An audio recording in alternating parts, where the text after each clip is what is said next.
I am now an artist in a wider sense. Every man must do his bit in this horrible business. So I have given up painting and bid it adieu for who knows how long, to take up the queer business of soldiering. The Artists' Rifles Volunteer Regiment was founded in 1860. Early membership included major artists Burne-Jones, Rossetti, Millet, Leighton, and Holman Hunt. The Great War saw a new stream of creative people join its ranks, including writers Wilfred Owen, Edward Thomas, and R.C. Sheriff, and artists Paul and John Nash. Here are the Artists' Rifles in their own words. In his memoir, portrait painter William Blake Richmond recalls, "It was hard work and by no means child's play. To do your duty as an artist's volunteer, there were the daily hours, 7 to 9 a.m., and company and lock drill from 4 to 7 p.m. in Burlington House Gardens. On Saturdays, the whole afternoon, sometimes the whole day, was taken up in drill, route marches, and sham skirmishing upon some open space near London." At the outbreak of the First World War, the Artists' Rifles were given London-based duties, but soon received orders to embark for France. A second training battalion was formed in England. The regiment's reputation ensured that over 5,000 men applied to join within a week. An early recruit was the poet Edward Thomas. "I am a real soldier now. I stand very nearly as straight as a lamppost and apparently get smaller every week in the waist and have to get new holes punched in my belt." The second battalion moved to Hare Hall Camp, its home for the rest of the war. It became officially recognized as an officer training corps. Thomas took a train to embark for the new camp. Making the same journey that day was another poet, a new recruit, Wilfred Owen. Owen wrote a postcard to his mother. "I was put on guard duty from 9 a.m. yesterday to 9 a.m. today. Miserable time. Not allowed to take off packs or boots during 24 hours. I was with fellows that I don't like, chumps, all of them. We got enough to eat, and I made toast with my bayonet. There was not much challenging to do. I am one of the orderlies again tomorrow. This camping is beginning to get troublesome." Edward Thomas was at Hare Hall for 9 months. In a letter to Robert Frost in July 1916, he wrote, "I have done very nearly all that I could do here in the way of teaching, lecturing, and taking charge of men in and out of doors. My old acquaintances were mostly moving out. The speeding up of things left no chance of enjoying the walks we used to have, so I had to go." Edward Thomas embarked from Southampton for France in January 1917. He was killed in the first hour of the Battle of Arras on 9th of April 1917 and is buried at Agni Military Cemetery.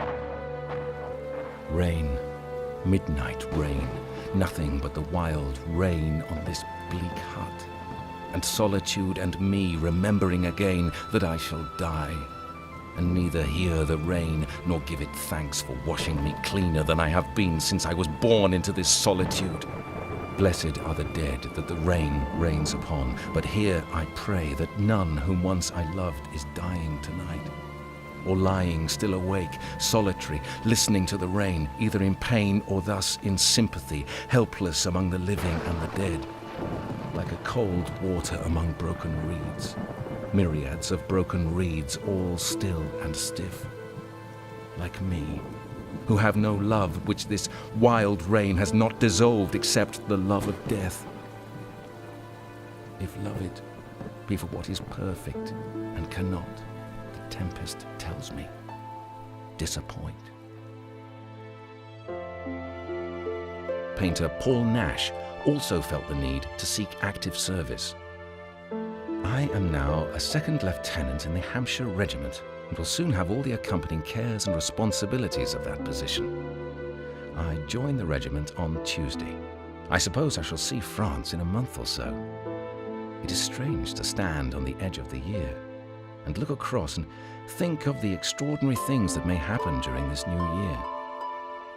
What does it hold for me, I'm wondering? A more crowded life than ever before. More anxiety. More pain. More excitement. More vivid impressions than I have ever felt before. Or just death. From July to September 1917, the Artists' Rifles were in the front line.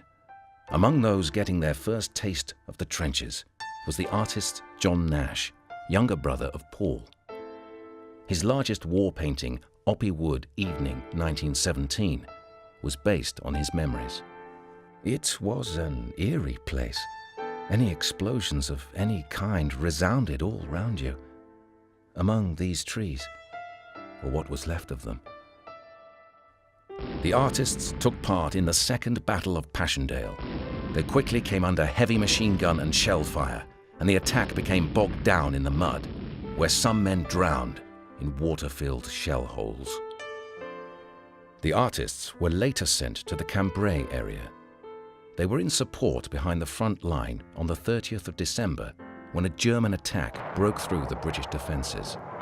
The artists were ordered to make a counter-attack with no artillery support and sustained 116 casualties without making their objective. 50 years later, John Nash wrote to Joseph Daracot at the Imperial War Museum describing the action. It was in fact pure murder, and I was lucky to escape untouched. It was bitterly cold and we were easy targets against the snow and in daylight.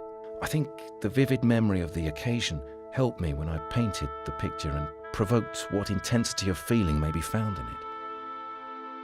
Robert Cedric Sheriff joined the artists in 1916. He spent 4 grueling months on the Western Front until he was wounded at Passchendaele. This, and his service on the Somme, was the inspiration for the play Journey's End. I can't bear to go up into those awful trenches again. When are you due to go on? Quite soon. At 4. Shall we go together? We know how we both feel now. Shall we see if we can stick it together? I can't. Supposing I said I can't. Supposing we all said we can't. What would happen then? I don't care. What does it matter? It's all so beastly. Nothing matters. Supposing the worst happened. Supposing we were knocked right out. Think of all the chaps who've gone already. It can't be very lonely there, with all those fellows. Sometimes I think it's lonelier here. Just go and have a quiet rest. Then we'll go out together. The artists served in the front line during February and March 1918 and were involved in the retreat of the British Fifth Army in the face of the German offensives in March and April. When the armistice came, the Artists' Rifles were a few miles south of Mons, where the British Army had first seen action back in 1914. They took part in the official entry into Mons on the 15th of November. Wilfred Owen was formally discharged by the Artists' Rifles on the 3rd of June 1916 and took up his commission with the Manchester Regiment the following day. In 1917, he suffered severe concussion and trench fever whilst fighting on the Somme and spent a period recuperating at Craig Lockhart War Hospital near Edinburgh. Here he met Siegfried Sassoon, who read his poems and offered much encouragement. He was posted back to France in 1918, where he won the Military Cross before being killed just a week before the armistice was signed. What passing bells for those who die as cattle? Only the monstrous anger of the guns, only the stuttering rifles' rapid rattle can patter out their hasty orisons. No mockeries now for them, no prayers nor bells, nor any voice of mourning save the choirs, the shrill demented choirs of wailing shells, and bugles calling them from sad shires. What candles may be held to speed them all? Not in the hands of boys, but in their eyes shall shine the holy glimmers of goodbyes. The pallor of girls' brows shall be their pall.